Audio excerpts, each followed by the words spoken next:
Yo mga idol, kamusta? Sports Talk PH nga pala.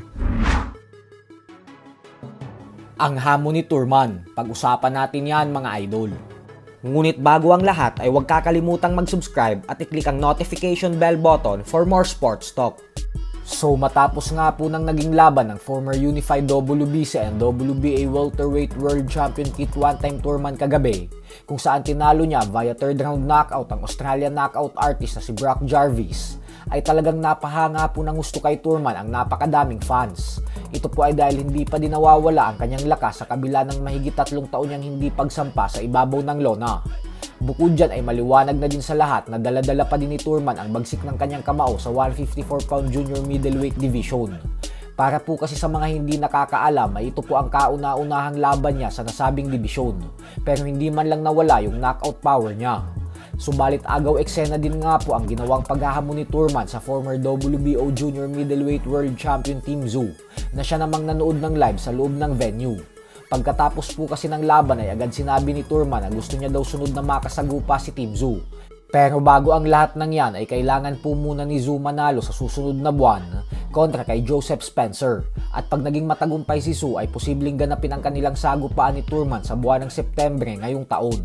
Kung atin pong matatandaan ay nakatakda na sana silang magtuos nitong nakalipas na taon lamang. Subalit isang linggo bago ang kanilang sagupaan ay biglang nagtamo ng injury si Turman sa training camp. Dahilan kung bakit napilitan itong umatras. Habang si Team Tszyu naman ay magmula noon ay nanggagaling na ngayon sa dalawang magkakasunod na talo. Kasama na dyan ang via third round technical knockout sa kamay ng IBF Junior Middleweight World Champion Bakram Murtasaliev, kung saan ilang beses itong bumagsak sa kanilang bakbakan. Habang si Turman naman ay sinabing handa daw siyang bumalik at dumayo ulit sa Australia para lamang harapin at ipahiya si Team Tszyu sa harapan ng mga kababayan nito. Sa kabilang banda naman mga idol ay naging matagumpay naman nga po ang former world title challenger na si Michael Zerafa sa naging laban nito kontra kay Basir Ay, kung saan tinalo niya ito via 7th round technical knockout sa undercard ng Kit Turman versus Brock Jarvis. Dahil sa panalong ito ni Zerafa ay umabante na ngayon ang kanyang record sa 33 wins with 21 knockouts at 5 talo. Bukod dyan ay nasungkit niya din ang bakanteng WBO Intercontinental Middleweight belt.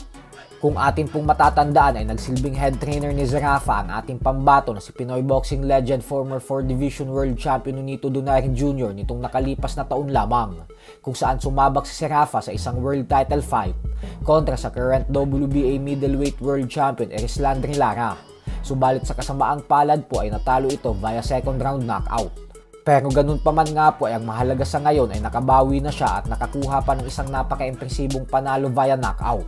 So hanggang dito na lang po muna tayo mga idol.